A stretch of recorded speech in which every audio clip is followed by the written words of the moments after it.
Hello, everyone. Thank you all for joining us today for the third-party risk management lifecycle, Managing Vendor Risk from Start to Finish webinar.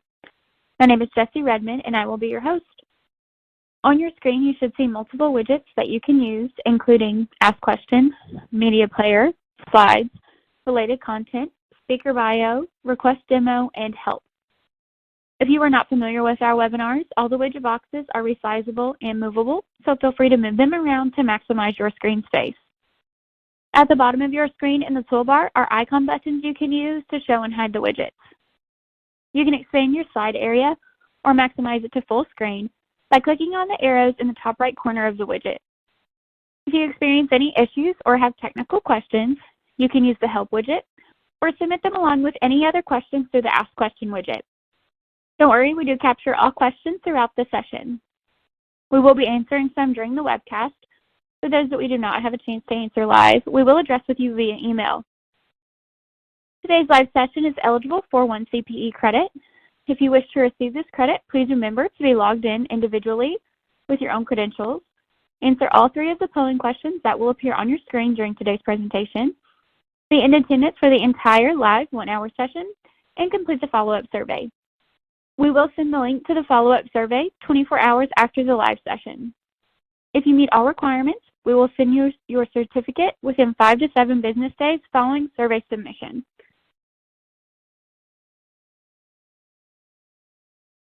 With us today, we have Hillary Dewhurst, Venminder's Head of Third-Party Risk Education and Advocacy.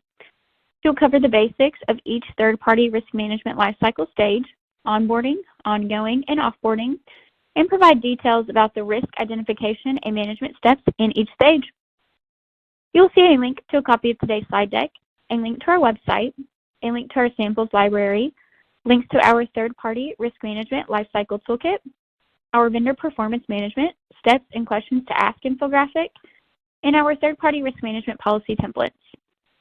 I'd like to quickly mention that regarding the policy templates, you'll find a third-party risk management policy template which aims to assist organizations operating in regulated industries develop a comprehensive policy for managing risk associated with third-party relationships, and a third-party risk management lifecycle-based policy template, which aims to assist non-regulated organizations create a comprehensive policy for managing third-party risk, aligning with industry best practices in the third-party risk management lifecycle.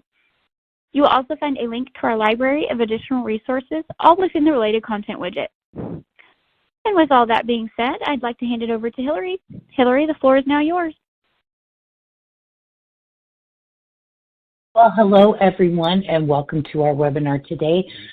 We are going to be talking all about the third-party risk management life cycle today, and we're going to really get into all of the unique risks and risk management activities within each stage, what they entail, and we're going to use some examples along the way. We'll also talk about how to kind of simplify this process for your stakeholders, and we'll wrap up today with some key takeaways. So let's just get started. All right, so this is the third-party risk management lifecycle. Now, whether you're new to third-party risk management, or maybe you've been doing it a while, you may have seen the lifecycle represented in a more circular fashion or represented as a wheel. Now, it's important to note that we've pulled this out into a linear path, and we've done this for a couple of reasons. One, because it's easier for you and your stakeholders to understand where your vendor relationships are at any point in the process, and it's important to understand that every relationship does have 3 distinct stages, which are onboarding, ongoing, and offboarding. It's also important to note that within each stage, there are specific risk management activities that should happen in a specific order. The whole life cycle is also supported by a foundation of governance. Now, when we talk about governance, we talk about those specific elements that help us oversee and manage the program. So for the purposes of this discussion and to understand the life cycle, those are oversight and accountability, documentation and reporting, and independent program review. So let's look at each of those elements and what they involve. Oversight and accountability is a major element of any effective TPRM program. That means that we have really defined and documented where third-party risk management sits in the organization. We have clearly defined roles and responsibilities. We know who's responsible for each task and function. And some of those responsibilities look like senior management and the board. They are ultimately responsible for setting that tone from the top and making sure that third-party risk management is effective across the organization. We have that third-party risk management team, which is responsible for that framework, which is all the rules, tools, and processes that make third-party risk management possible at the organization. We have other internal stakeholders, which are responsible for other processes and tasks, such as our subject matter experts, our legal teams, etc. And we also have auditors and examiners, which review the program to make sure that there's no gaps or weaknesses and that we are remaining compliant with all laws and regulations. We also have documentation and reporting as foundational elements of governance, and we have something called our governance documentation, which really at the minimum includes our policy, which are all the rules and requirements for third-party risk management at the organization. And for many of us, that also includes a program document, which details all of the processes required to achieve those requirements. And then your procedures, which are all the step-by-step instructions necessary to complete those processes. But of course, there's other types of documentation that can serve as evidence of processes being accomplished, that serves as preserving records of information or decisions that were made. That can include both informal documentation like emails and meeting notes to formal documentation like business cases, contracts, invoices, subject matter expert reviews, etc. And to go hand in hand with our documentation, both our governance documents and our record keeping, we need reporting. And some examples of the reporting that we might generate through this process would be our vendor inventory, details about our critical vendors. You know, maybe we have a PII report that details all of the elements of PII that are captured by certain vendors, risk assessments and due diligence reports, vendor performance reports, or any issue management reports. The last element in an effective governance structure is that independent review. Now, from time to time, we absolutely need an unbiased review of our third-party risk management practices and program. We need someone to come in and look under the hood and make sure that everything is operating as it should and that we're in compliance with all laws and regulations. And if there's any gaps or weaknesses, that they're documented and reported and escalated to the board and senior management so they can get corrected. Now, the other reason that we want these reviews is sometimes they can shine a light on things that are problematic, whether that's culturally or politically within the organization. That can be bad management, competing agendas, etc. Because sometimes it's those type of things that are actually making the program less effective, regardless of how well built your processes are.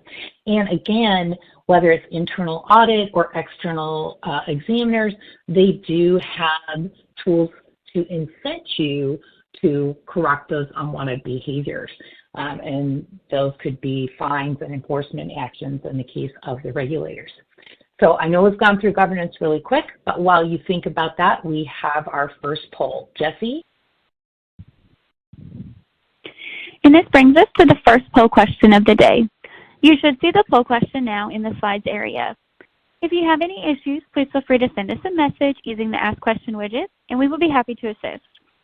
As a reminder, if you wish to receive the CPE credit for today's session, you must answer all poll questions and be in attendance for the entire live session. This poll question is, Does your organization currently have established processes to identify, assess, and manage risk at each stage of the third-party risk management lifecycle? Yes, somewhat, no, or not sure. Hillary, we have some time now to answer a question from the audience. Okay. And this question is, do we need to risk assess one-time vendors like those who provide swag for a team event? This is a question we get a lot, and so the answer is a little bit complicated, so just bear with me. So first of all, it's important to realize there is risk with every single vendor engagement. It doesn't matter how big or how small. And I am a believer that you should, in fact, risk assess every engagement, even if you're only going to use that vendor one time, and let me explain why that is. The first reason is that even in small, one-time, even low-value arrangements, you want to make sure that you're dealing with a legitimate business entity, right? Someone who is actually paying taxes and is, registered with the state, that they are a legal business, not someone operating out of their garage or doing something kind of shady. The other thing is that you want to make sure that that business entity is not on any sanctions list. It's really important to note that especially now with Russia and Ukraine and some of these international conflicts, there are a lot of businesses and subsidiaries of those businesses and individual persons that are on sanctions lists, and we just don't want to be involved with that. The other thing is that, especially when you're buying small items, this is a big problem on Amazon right now. There's a lot of theft, and people are just reselling items. And, it would just be terrible for your organization if you were caught up in that. So, yes, please risk assess everyone. Just do a little bit of background checking.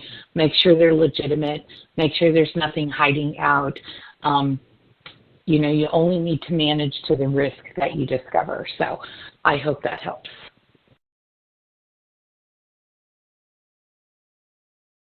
Thanks, everyone, for answering that poll question. Here are those results. By the way, you may have noticed reactions such as a thumbs up or heart coming across the screen. If you find this feature distracting, you can turn it off by clicking the 4 arrows in the top right-hand corner of the slides widget, which will expand the slides to full screen and no longer show the reactions. Back to you, Hillary.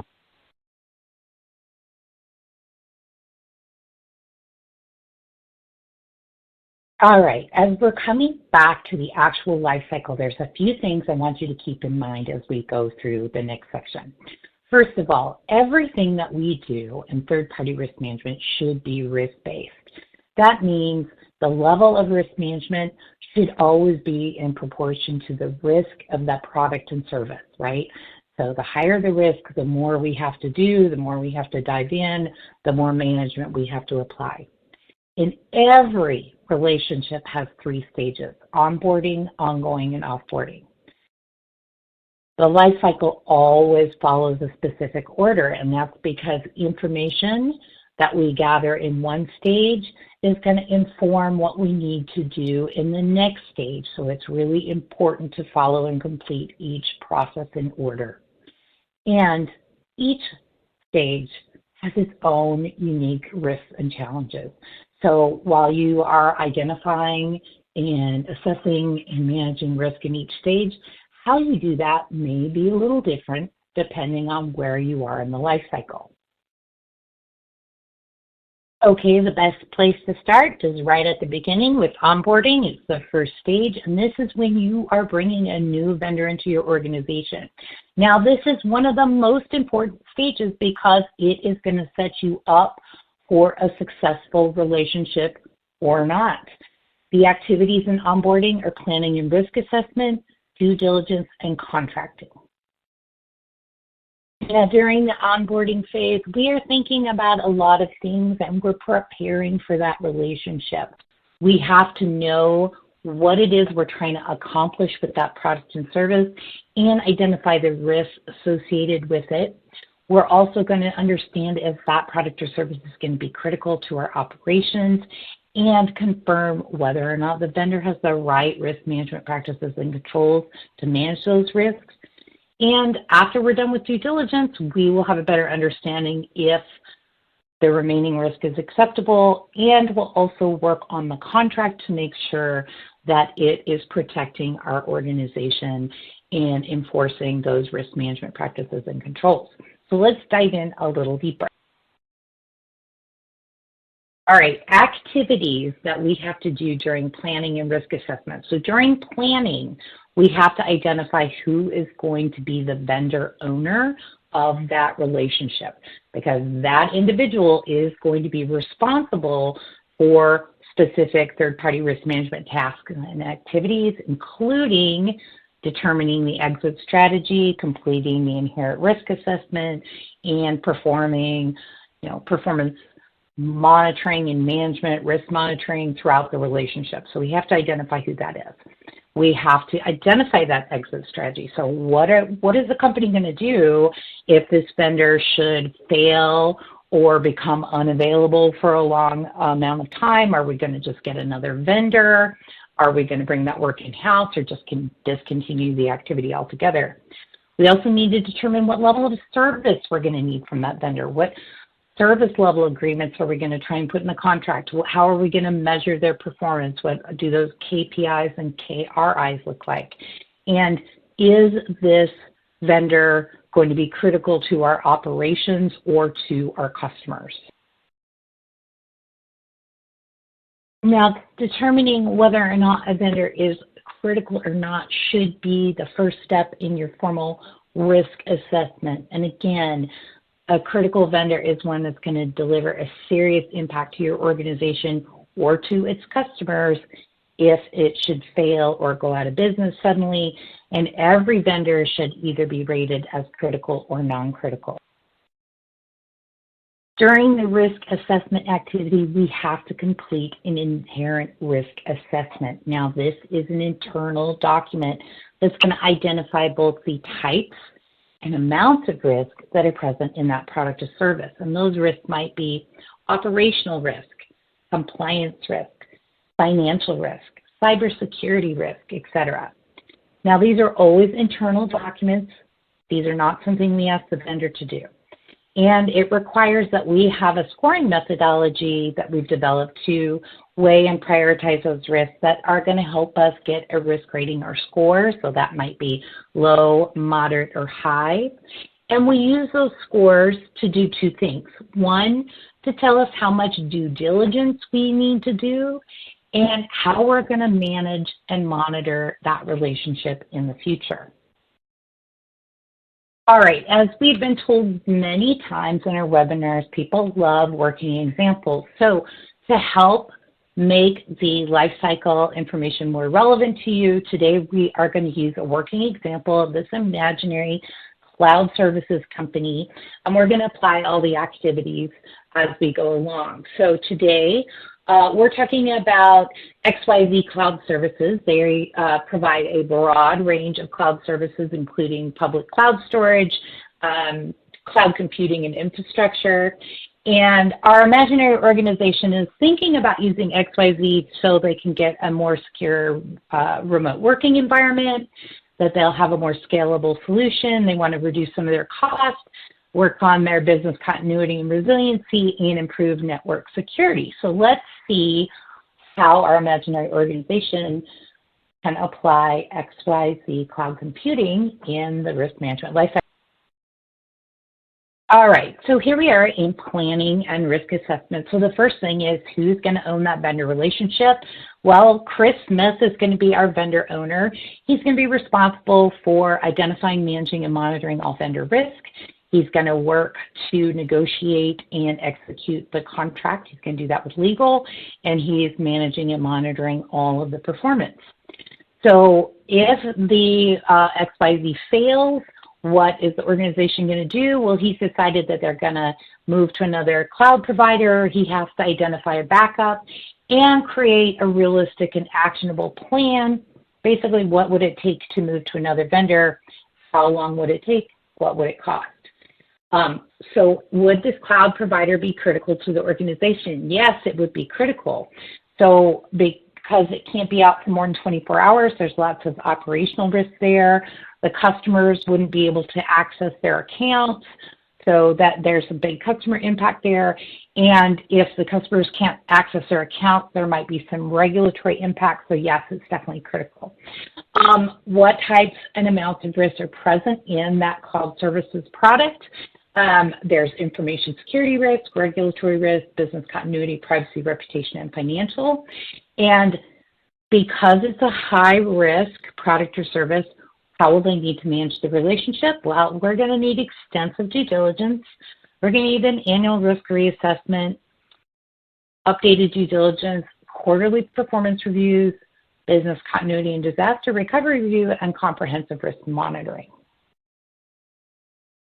All right, so let's talk about due diligence just for a moment. Due diligence is that process of understanding and verifying not only the vendor's reputation and legitimacy as a business entity, but verifying the controls they have in place to manage those risks.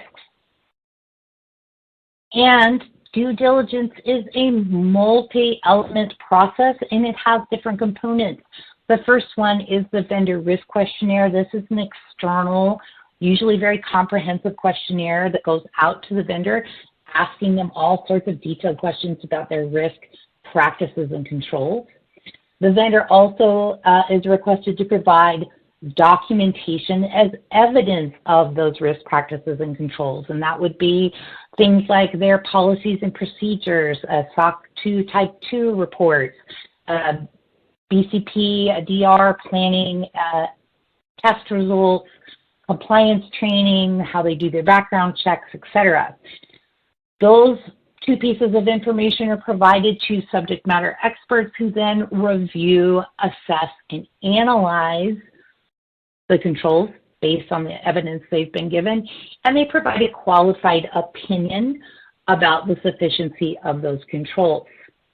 That results in a documented vendor risk or control assessment report that's provided to you by the subject matter expert, which basically says, yes, you can feel comfortable about these, no, you shouldn't, which helps your organization make the final call on whether or not they should move forward with that vendor. There's something else specific about due diligence, and that is after you've completed it, you have the information you need to determine residual risk. Now, residual risk is a measurement of the leftover risk, right? So how much risk do you have after you apply the controls? Now, we don't use residual risk for any other reason but to determine if the remaining risk is acceptable, right? We can move forward with the engagement, or are more or different controls necessary before we can move forward. So the formula is pretty simple. It's your inherent risk plus your validated controls equals your residual risk. All right, to follow the life cycle along, assuming your residual risk is acceptable, you would then be ready to move into your contract.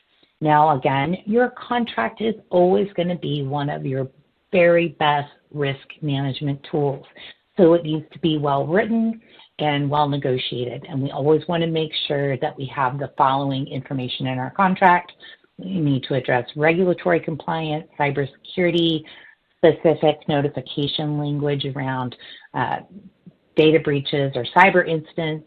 We always want to put in any termination conditions, right to audit, very important, and service level agreements.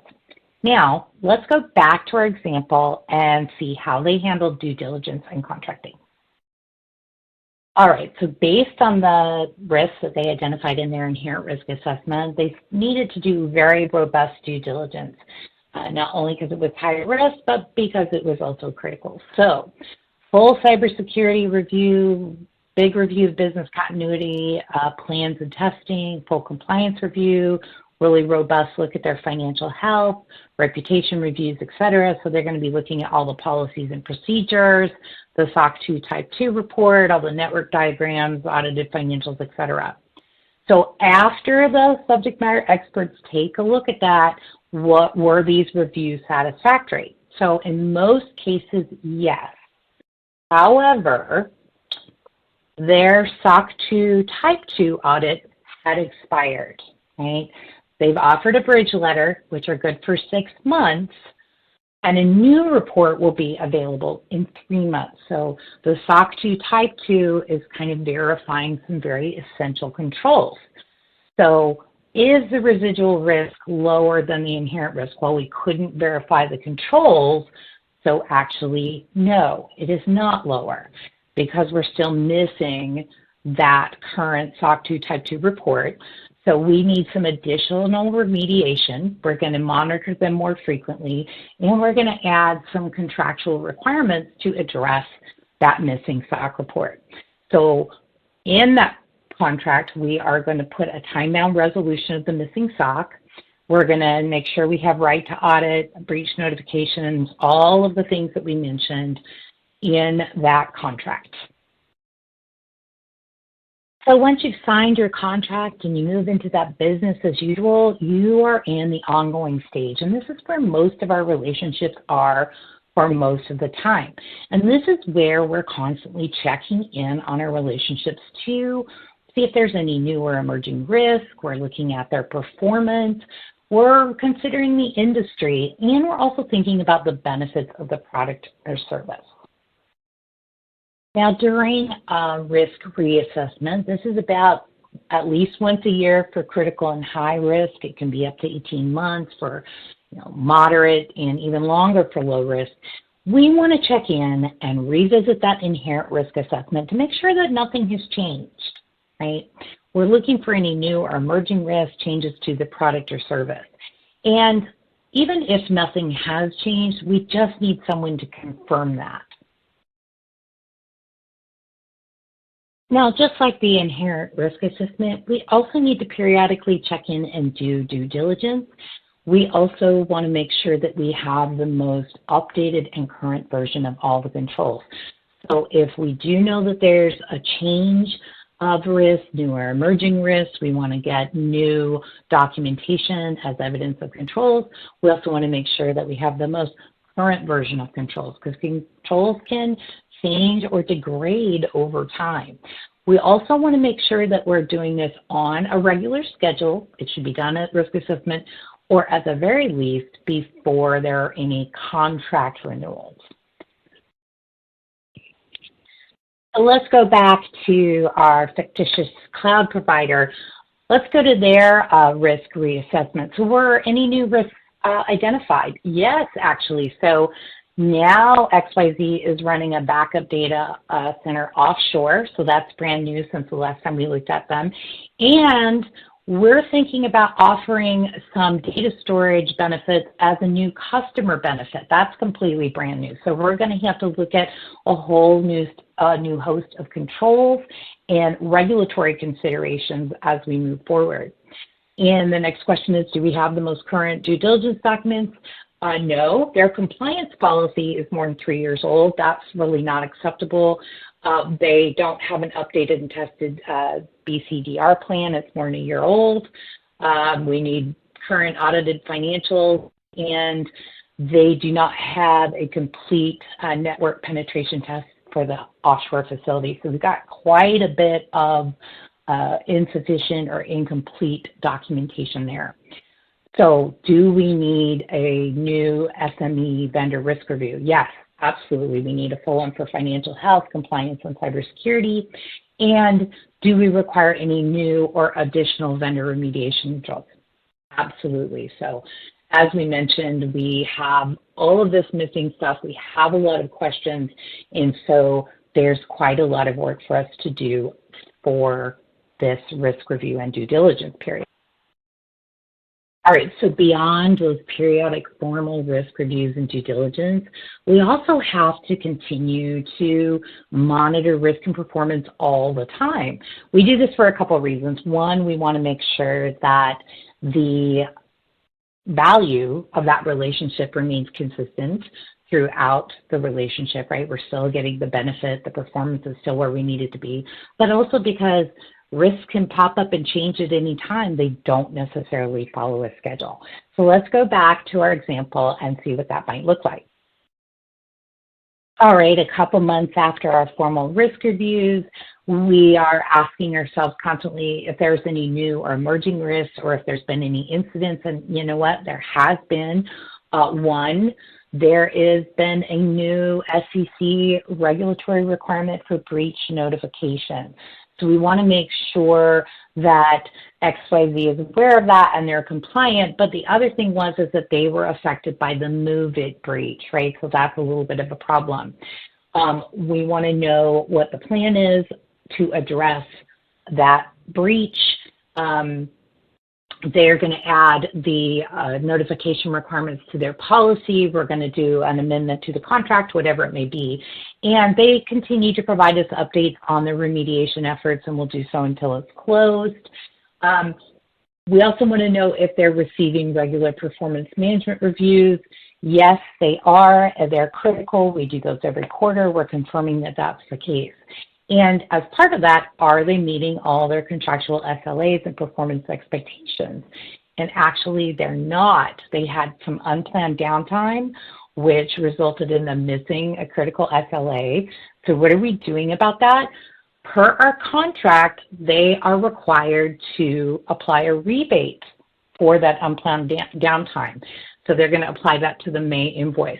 Now, I want to point that out because a lot of times SLAs will have some sort of penalty, whether that's a rebate or some sort of other way to make your organization whole. If we're not actually monitoring performance and the vendor's not making those SLAs, we are losing out as organizations. So that's just one example of why this is important. Another really important part of the ongoing stage is contract renewal. So we want to make sure that we're practicing really good contract management to ensure that we have enough time to renegotiate the contract or add to it before it's getting too close to that expiration of renewal date. We lose our leverage. And we also want to make sure that if we're choosing to end that contract, that we have enough time to take all the appropriate actions and not be in a mad scramble. All right, so back to our example.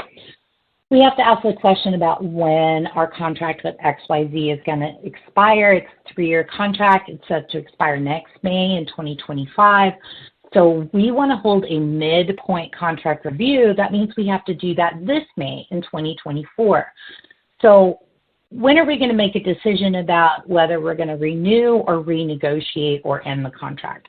We are saying we're going to do that after the mid-contract review and current risk remediation efforts because there's still some questions.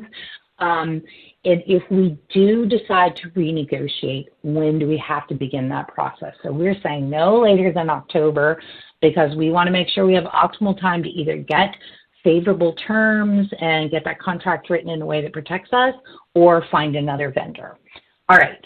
So while you're thinking about that ongoing stage, let's take another poll. Jessie? Our second poll question of the day is, my organization has a formalized vendor performance monitoring, management, and review process in place. Yes, for all vendors. Yes, only high-risk and critical vendors. Yes, however, it's not consistent. No, or you're not sure. Hillary, I have another question here that we can answer from the audience. Let's do it. Great. This question is, would a critical disruption to a line of business be considered a disruption to our organization? That is a great question. And I would really ask you to think about when we're talking about critical things that impact the entire company that really affect your ability to operate. That is kind of the definition of critical. So if that particular line of business, maybe it's the line of business responsible for payment systems. If that system goes down, yes, it's going to impact the entire business. But generally speaking, an interruption to something that is a project or a product or a system for just a single line of business is not going to interrupt the entire organization. So you need to be really thoughtful about that and use those definitions of critical. Remember, we're talking about the whole organization or your customers. I hope that helps. Great. Thanks so much, Hillary. We have about 30 seconds left on our open poll questions, so please submit those responses momentarily. If you have any issues submitting the poll question, please send us a message using the Ask Question widget, and we will be happy to assist. And we're down to about 10 seconds, and we will close out. Thanks so much.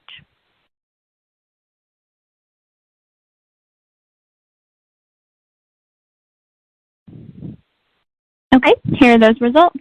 Thanks again, everyone, for taking the time to answer the poll. In the related content widget, you will find our vendor performance management, steps and questions to ask infographic. As we just discussed monitoring and performance, this resource is helpful too, as it walks you through the 6 basic steps of vendor performance management. Hillary, back to you. All right, it's time for the third and final stage of the life cycle, and that is offboarding.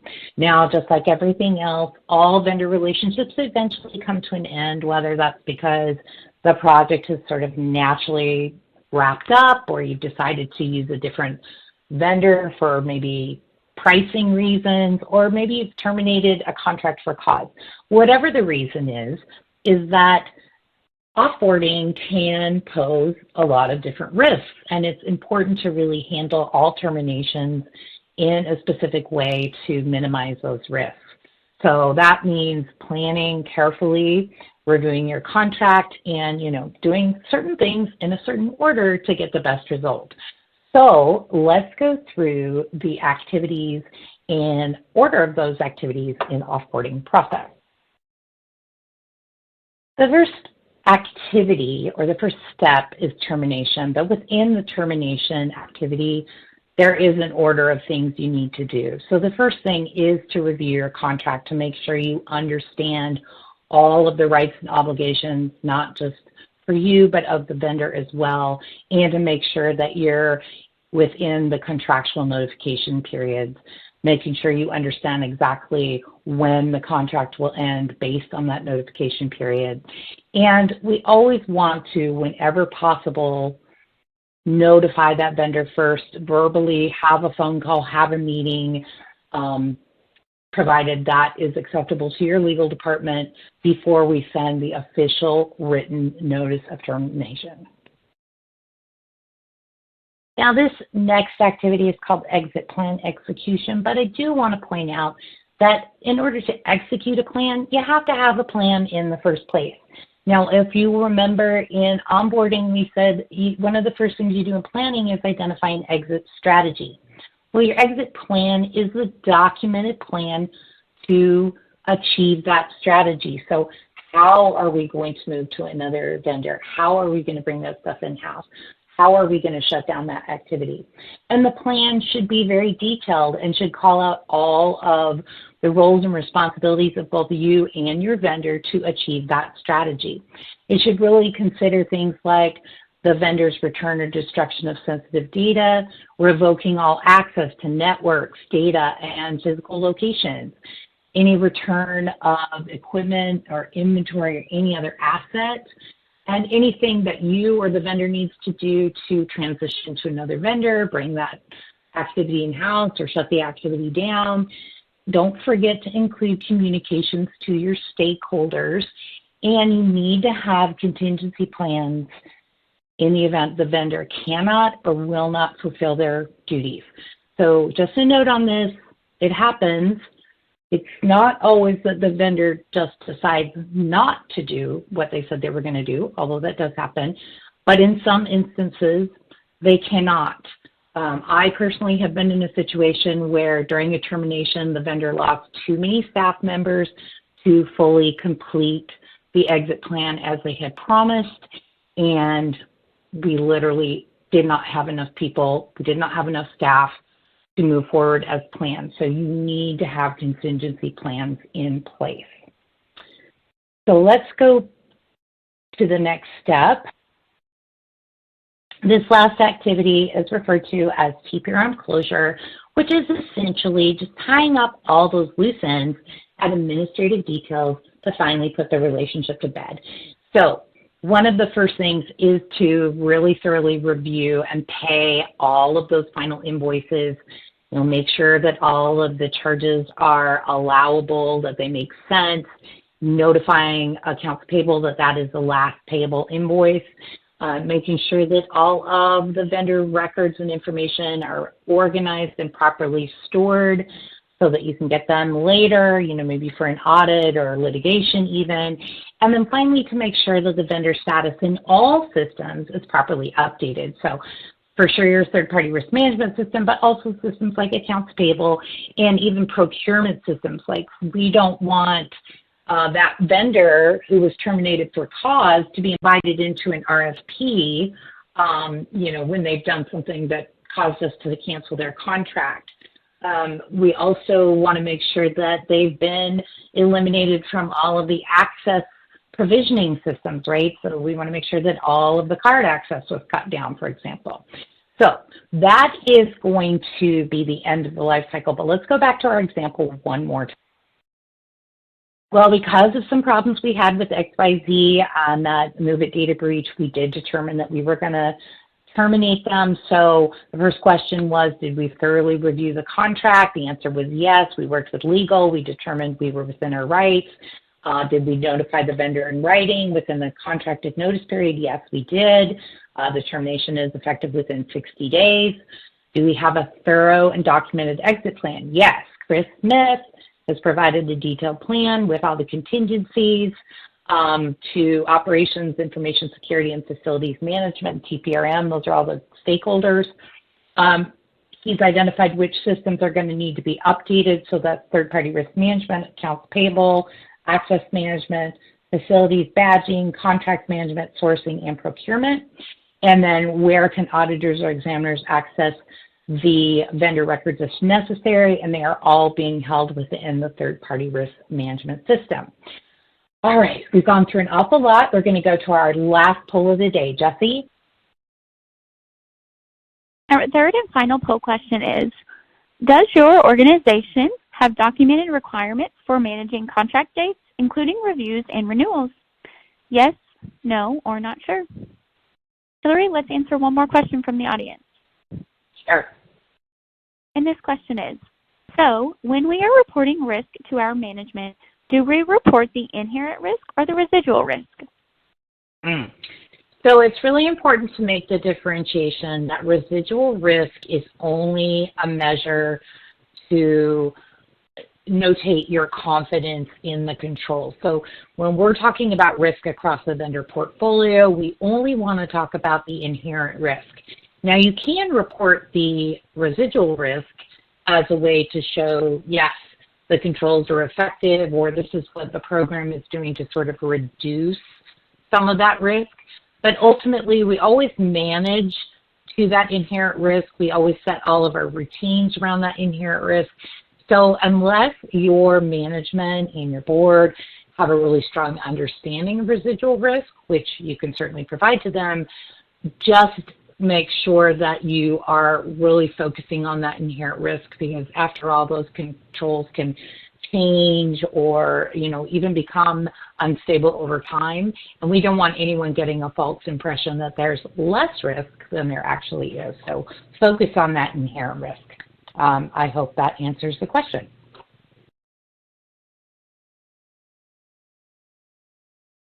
Thank you, Hillary.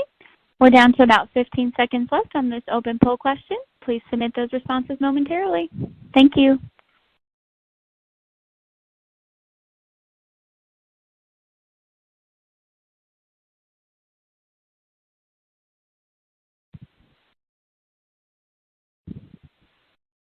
And here are those results.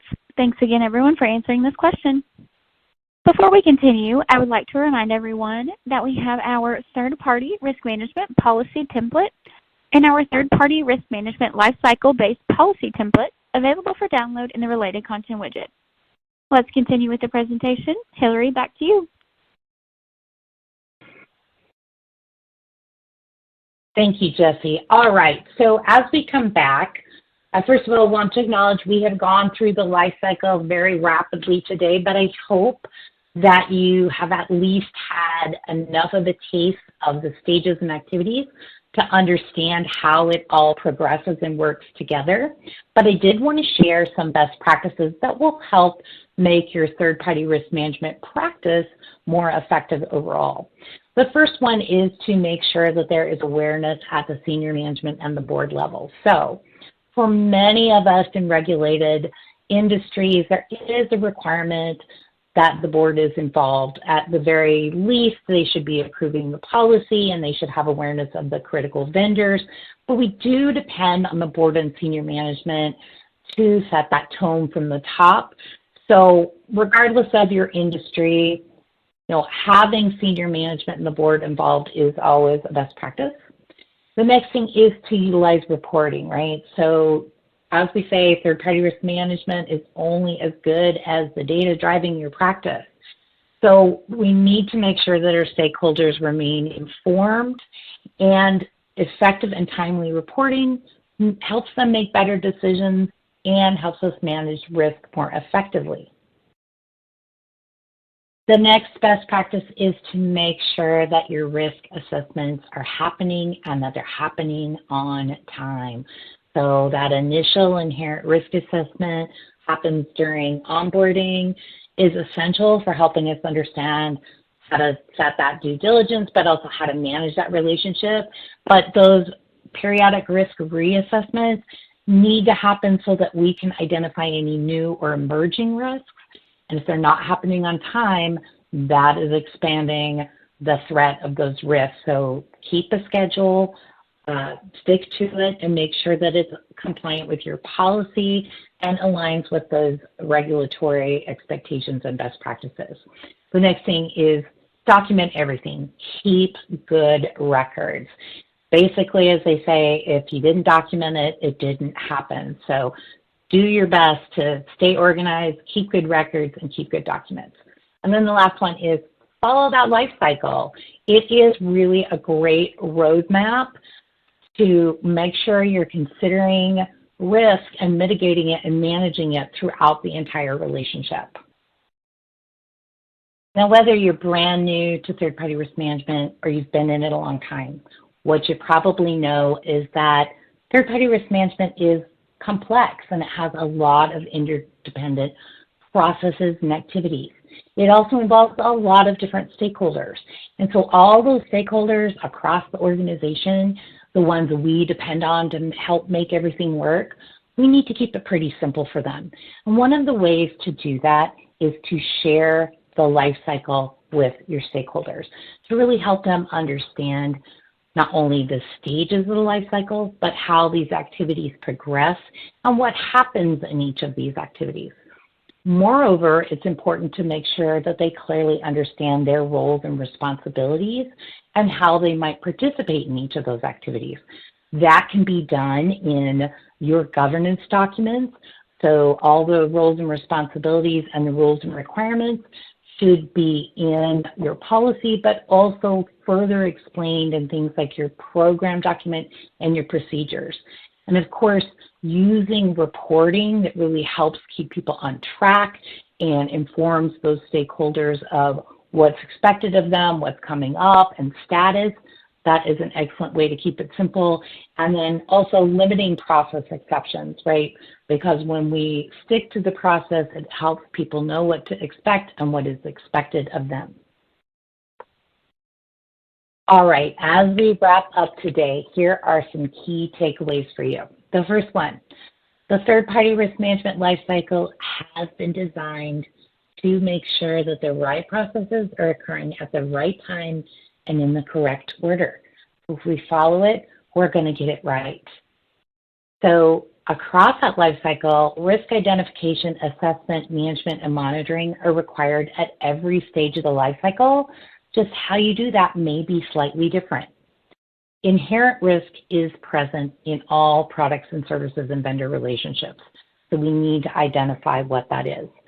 And those risk assessments, whether that's that inherent risk assessment or that vendor risk assessment, only represent that point in time.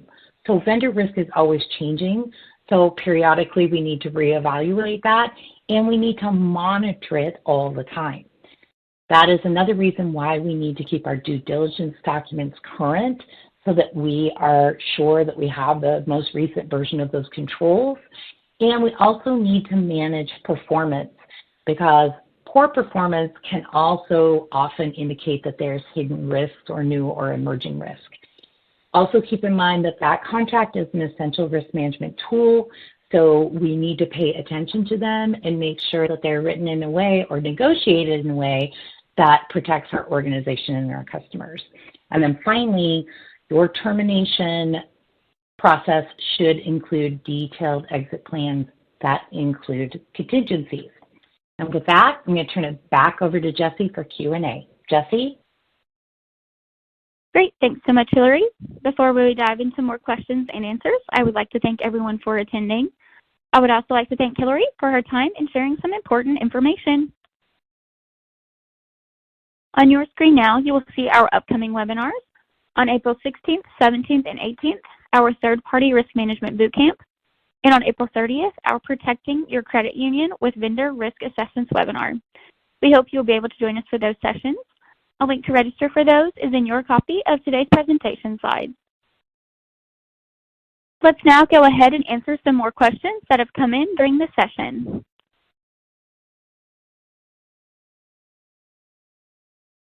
Okay, Hillary, our next question is, so development of exit strategy is part of planning? Yes, it actually is. It's one of the first things we think of. What are we going to do with this vendor, and what are we going to do if we have to break up with them for some reason? So knowing that right off the bat is really important, because as you're thinking about solidifying that relationship, you might want to think about maybe we talk to more than one vendor. Should we check in with that runner-up vendor to make sure that they would be available or really understand what that might look like as a backup, et cetera? So yes, it should absolutely be part of your planning. Great. Our next question. Can a third-party risk management analyst also become an SME in this process? Well, I'm assuming you're talking about the due diligence process, and here's the deal.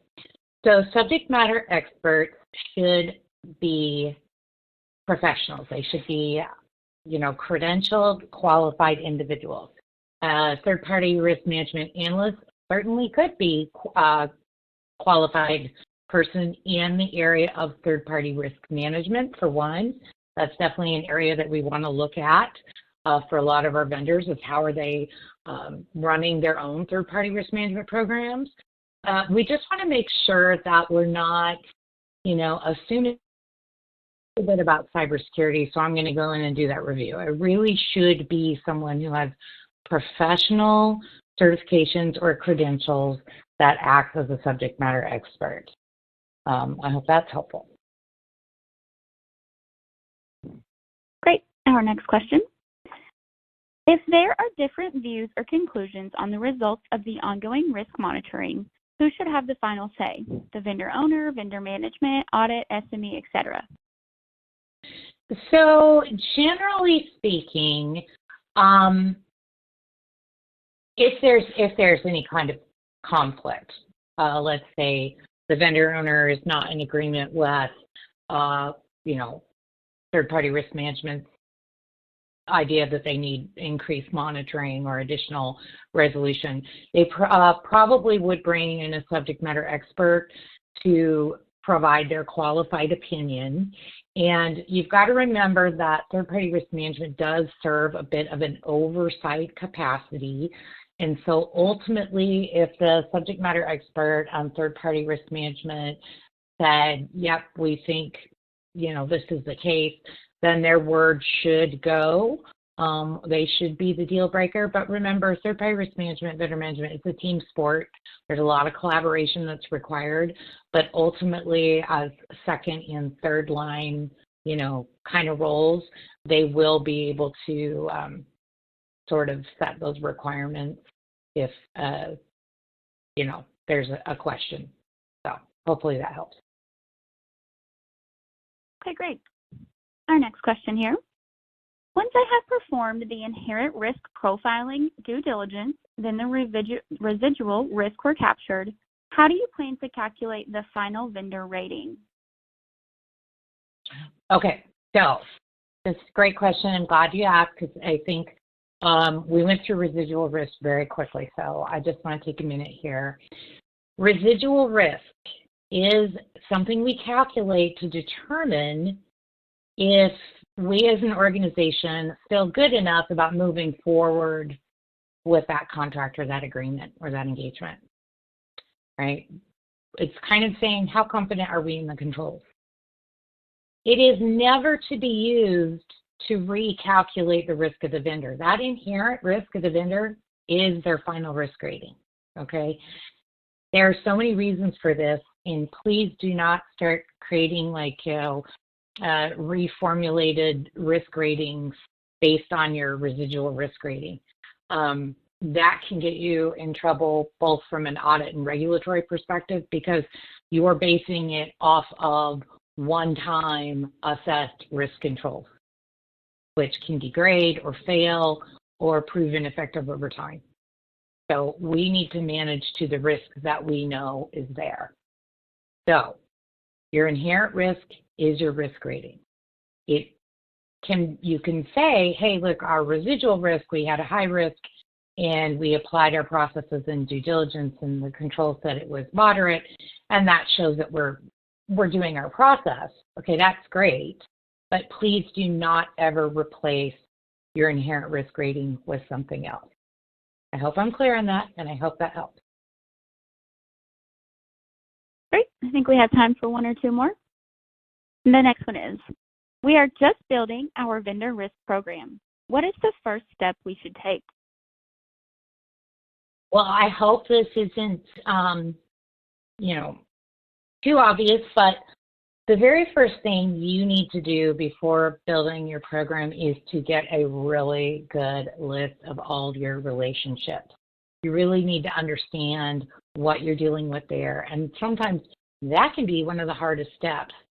Going to accounts payable, saying everybody we paid money to, finding out what products and services those relationships deliver, who owns those relationships, are there contracts for those relationships? Because once you have that information, for example, who owns those relationships, then you're going to need to start risk assessing them and doing other activities that just require that foundational information. So get your list of vendors, who owns them, what the contracts are, and the products and services they deliver. I hope that helps. Great. I think we have time for one more quick question. Okay. How long do we need to keep vendor records? All right. Well, the very first thing is that it can vary depending on the state you're in, depending on the industry you're in. What you should be doing is, first of all, look at your organizational records retention, data retention policies. You should follow that. You also need to keep in mind that on occasion you may need to retain records longer for regulatory audit purposes, litigation, legal holds, etc. So I would recommend contacting the person in your organization who is responsible for any internal records retention schedules and talk to them so that you can follow those, because ultimately that is going to be the schedule that you need to apply for all of your corporate records, essentially. And I hope that's useful. Great. Thanks, Hillary. Unfortunately, that is all the time we have left for questions today. Thank you, Hillary, again, for taking the time to address some of those that came in. Any questions we did not have time to answer today, we will address with you offline. We would like to thank you all for attending and hope you found today's session valuable. Another big thank you to Hillary for her time and content. You can ask even more questions inside of our third-party think tank, an online community that is dedicated to third-party risk professionals and free to join. Just because today's session has ended doesn't mean the conversations and questions must. Post your questions at thirdpartythinktank.com and see what your peers have to say. In the community, you'll find thousands of free educational resources related to third-party risk management. If you would like to become a member of Third Party Think Tank, you can register on the site or shoot us an email and we will get you registered and send you a link to set your password. We did record today's session, and that recording link will be provided to you in a follow-up email that you will receive tomorrow afternoon. Also in that follow-up email will be the survey link for you to request the CPE credit. On behalf of InMinder, it has been a pleasure. Thank you and have a great rest of your day.